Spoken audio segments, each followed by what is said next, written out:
Ghostly greetings, guys. Ghostly greetings. It's your boy Prue, so holler at me. I'm doing a lot better. I can breathe again. Awesome sauce. I'm still upstairs. We're still doing a little bit of moving things around because of my leg issues that I've got. But health update, we're doing a lot better. I'm able to walk and move almost independently now. I still have my little AFO crutch things I have to wear, but we're doing a lot better. We're doing a lot better. I'm hoping to be back at work in about a month, maybe two, month or two. And then that's it. But we're going to talk about Taylor Adams, The Last Word. I was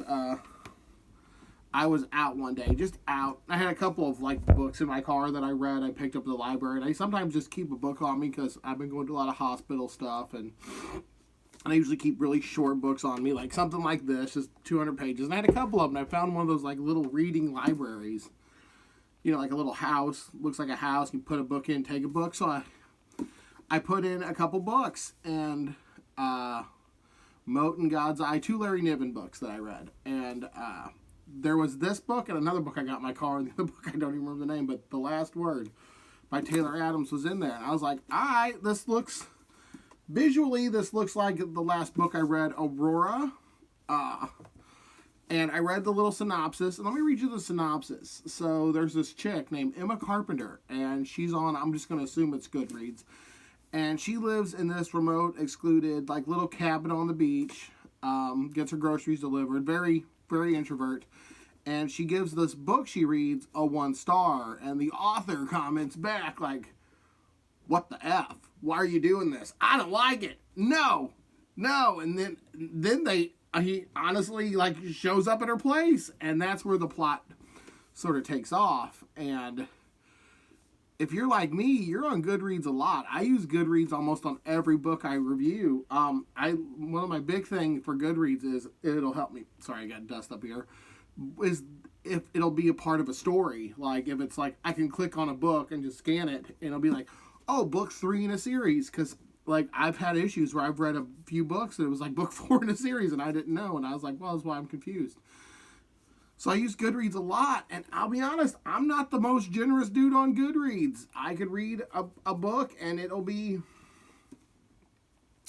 not the best, and I'll give it 1 or 2 stars sometimes. Very rare do I give a book 1 star.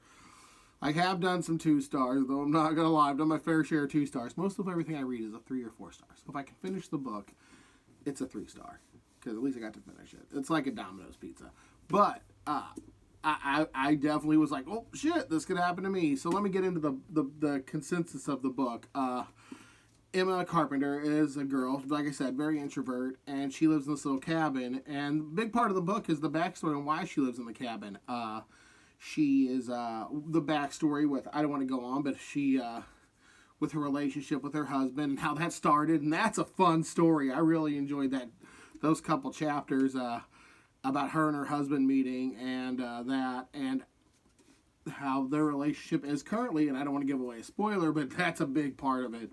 And the neighbor she hangs out with, she plays hangman with the neighbor, which I thought was a fun game, to some cool old guy named Deke.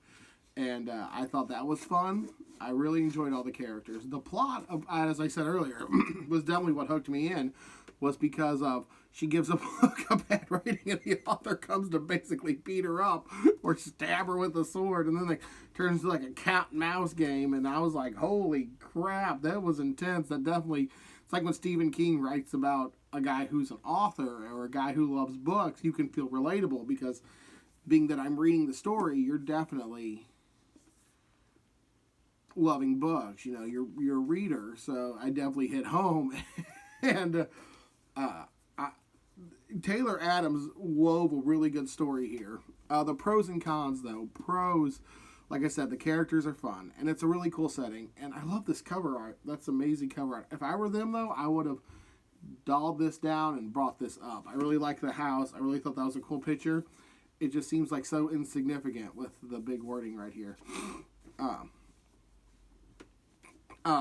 But the characters are great. The story's fun. I am going to give some trigger warnings. There is some stuff in here like animal abuse and suicide and stuff like that come up. And there might be a trigger there for some people, so I don't want to push you into that. I know some people can't watch a movie. They say, I won't watch the movie if the dog dies. Okay. I'm not going to spoil if the dog dies in this book or not, but there is some definite threats to the dog. Minimum, at least. And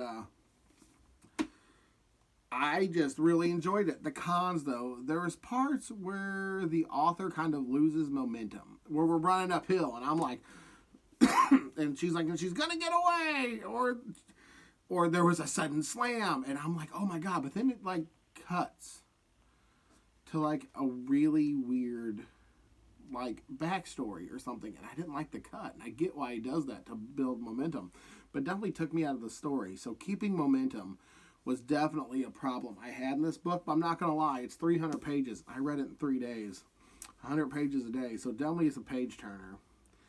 The characters are fun. The bad guy, H.G. Kane, is the author. Pretty cool guy. Not the best bad guy. Emma Carpenter's cool.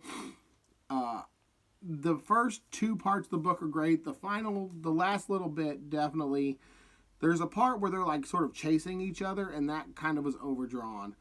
But that's, if I had to come up with a con, that'd be it. Overall, how did I enjoy this book? Honestly, to me, sometimes me and my chick would go to get Chinese. And you ever go to get Chinese, and I don't know what it is about this particular, like, or you go to get McDonald's, or you go to, like, your favorite little hole-in-the-wall, like, restaurant, or you just are, like, drinking a soda, and whatever it is, it's like that hot day, and you're out, and they drink that beer, and it just hits the spot. That's this. It's that cold beer after you mow the grass. It's that sweet lemonade when you come in after, doing yard work. It's the, oh, I just had a family all day, and you sit down and you put your feet up and you just pop open a Mountain Dew and you turn on your Xbox, and it's just that sweet little part. And it's just a Mountain Dew. It's just really good Chinese. It's just, they do your quesadilla right at the Mexican place. It's, the car just starts, and it's just the radio plays a bunch of songs you like on the radio work because you can't get your damn Apple Music to function right. It's that, and it's nothing special, but it definitely hit good. So I'm going to give it a 3.5 stars to 4 stars out of this. I'm going to give it a B. Solid B. B plus even. I'll give it a B plus. The loss of momentum kept it away from great, but it will not be my last Taylor Adams, that's for sure. Solid choice with great characters. And the way I found it, just in a little leaning library, was also really cool, because then I was just like, oh look, a book, and I just didn't intend to read it. I did not. I was like, oh, let me put away 2 books. I grabbed 2 books. I sat on my couch. I flipped through it. Before I knew it, I was on 30 pages. So I just kept reading that night, and I've been reading a lot because I've been kind of stuck at home and I can't work, and just bored at home, and this was fun. This was good. So thank you, Taylor Adams, for a brief escape for 3 days from my current situation in life. And if you all read this, let me know. Stay creepy. Deuces.